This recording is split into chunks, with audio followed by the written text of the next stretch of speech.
अब तो आदत सी है मुझको लर्न लेने की। मुल्तान वालों, एक शेर अर्ज किया है वीडियो स्टार्ट करने से पहले कि जब तुम आओगी जब तुम आओगी मुल्तान सुल्तान के ड्रेसिंग रूम में, वहां लर्न के सिवा कुछ नहीं पाओगी।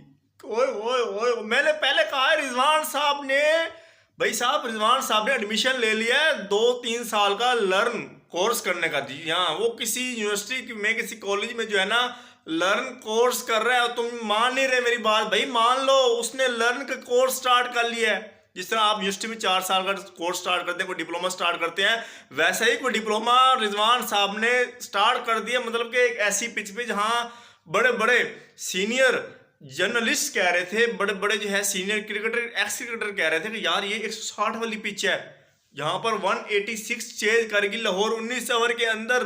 भाई साहब 19 ओवर में चेज करेगी लाहौर, फुल ग्रास वाली, जहां पर आपके फास्ट बॉलर को 110% सपोर्ट मिल रही थी। लेकिन भाई साहब लर्न तो भी खड़ा है ना, मतलब लर्न अगर लाइफ में नहीं होगा तो फिर लाइफ कहाँ जाएगी हमारी। लर्न के बगैर गुजारा ही नहीं है। मुल्तान सुल्तान वो क्या किस्मत पाई है भाई साहब। अब तो आदत सी हो गई है भाई साहब लर्न वालों की, मुल्तान वालों की किस्मत में लर्न लिखा पड़ा है। और मुझे परेशानी है कि अब ये इंटरनेशनल में हमारे साथ क्या होगा 2027 तक। रिजवान साहब ओडीआई का हमारा कप्तान है, रिजवान साहब ने 2027 तक पाकिस्तान की ओडीआई टीम को लीड करना है 2027 के ओडीआई वर्ल्ड कप में भी।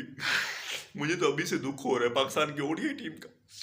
मतलब हम भी लर्न के लिए तैयार हो जाए। अभी रिजवान साहब मतलब लग रहा था कि मुल्तान निकाल जाएगी, कॉन्फिडेंस में थी, शायद समझ नहीं आ रहा कि विल्ली को निकाला मुल्तान ने, क्या हुआ। लेकिन एक चीज वाज़ेह हुई है कि रिजवान स्लो खेला है। अगर आप लाहौर की बैटिंग देखें तो इस लिहाज से सेम चीज क्लियर है कि अगर रिजवान स्लो ना खेलता तो 200 क्रॉस कर जाती मुल्तान और इजीली जीत सकती थी। लेकिन मुल्तान के जनाब कप्तान ने जो है रिजवान साहब ने उसने स्लो खेला, ये शो करने के लिए कि पिच बहुत डिफिकल्ट है। सबको यही लग रहा था पिच डिफिकल्ट है। 185 ऐसे नहीं लग गया, 185 19 ओवर में ऐसे चेज नहीं हो गई, क्योंकि पिच इतनी खास मुश्किल नहीं थी। ग्रीन पिच थी लेकिन मुश्किल नहीं थी भाई साहब, नहीं थी। रिजवान सब समझो नहीं थी। 70-74 मार दिया आपने इतनी बालें खेल के, मतलब जहां पर आपको सेंचुरी करनी चाहिए थी। भाई टॉप स्कोरर आप हो, भाड़ में जाओ। मैच जितवा रहे हो मुल्तान को, नहीं जितवा रहे, ये मैटर करता है। आपके साथ कामरान गुलाम था ना, 30 पे 50 किया है आपने, 41-42 पे जाकर 50 किया है। वो भी आपने जो है 14-15 ओवर के बाद जो है मारना स्टार्ट किया है।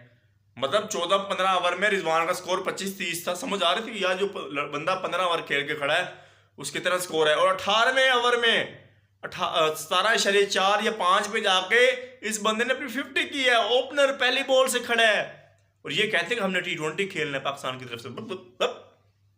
हाँ का भाईजान गाली नहीं देनी। तो बाकी क्या कहें यार मुल्तान के बारे में, समझ नहीं आ रही। यासिर खान अच्छा स्टार्ट दे के जाता है लेकिन लंबी इनिंग नहीं खेल सका आज। और फिर बस मुल्तान की मुझे समझ नहीं आ रहा क्या हुआ मुल्तान के साथ। लेकिन बॉलिंग में सभी फ्लॉप थे, अगर विल्ली को भी डालते वो भी फ्लॉप जाता।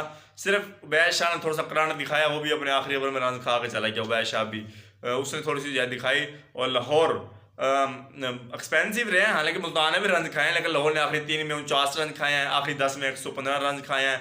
मतलब हारिस रऊफ और शहीन अगर दोनों हमारे डेथ बॉलर इतने रन खा रहे हैं, हमारे मेन बॉलर, तो फिर सवाल तो उठता है ना। बैटिंग में अगर देखें तो फ़खर ने 25-30 अच्छे रन ऐड किए, अब्दुल शफीक ने 30-35 रन अच्छे ऐड किए, एक मोमेंटम पकड़ा। और डैरन मिचेल चाचा साहब ने जो है एक विनिंग नॉक खेली है 64 रन की, 170-66 के स्ट्राइक रेट के साथ, 4 छक्के 4 चौके, जबरदस्त। और सिकंदर रजा, शहीन अफरीदी से एक बात कहना चाहूंगा, साहब सिकंदर रजा को आपने आज अपने से ऊपर भेजा, आपने इसको इज्जत दी, उसने आपको मैच जितवा के दिया सिकंदर रजा ने। यही शहीन साहब कहते हैं नहीं नहीं नहीं नहीं, नहीं मैं ऊपर जाऊंगा, लुलु लुलु लुलु मैं खेलूंगा ऊपर। सिकंदर रजा ऑलराउंडर थोड़ी है, मैं प्रोफेशनल प्रॉपर ऑलराउंडर हूँ। ये ऑलराउंडर आपको मैच जितवा गया है। और लाहौर में क्राउड लेवल का था, मजा आया, लेकिन लर्न खड़ी है।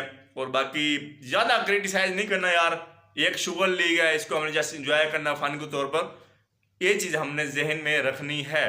किसी को क्रिटिसाइज नहीं करना, किसी को गलत बुरा भला नहीं करना। हाँ, जो पॉइंट्स हाईलाइट लगते हैं, जो बड़े ब्लंडर होते हैं, जो चीज़ें इंप्रूव हो सकती हैं, वो आप सवाल उठा सकते हैं। जैसे शहीन, हारिस रऊफ, डेथ में फारिक बॉलिंग, इनको देखना होगा। डेथ में आप इनको ओल्ड बॉल के साथ अवर्स करवाने होंगे, जिससे रिजवान स्लो खेल रहा है, इंप्रूव करना होगा, हमारा इंटरनेशनल लेवल का प्लेयर है। तो ये चीज़ें हम हाईलाइट कर सकते हैं, इन पर हम डिस्कस कर सकते हैं, लेकिन ज़्यादा हम ट्रोल किसी को भी नहीं कर सकते। खत्म करते हैं वीडियो, मिलते हैं फिर नेक्स्ट वीडियो में, तब तक के लिए अल्लाह हाफिज़।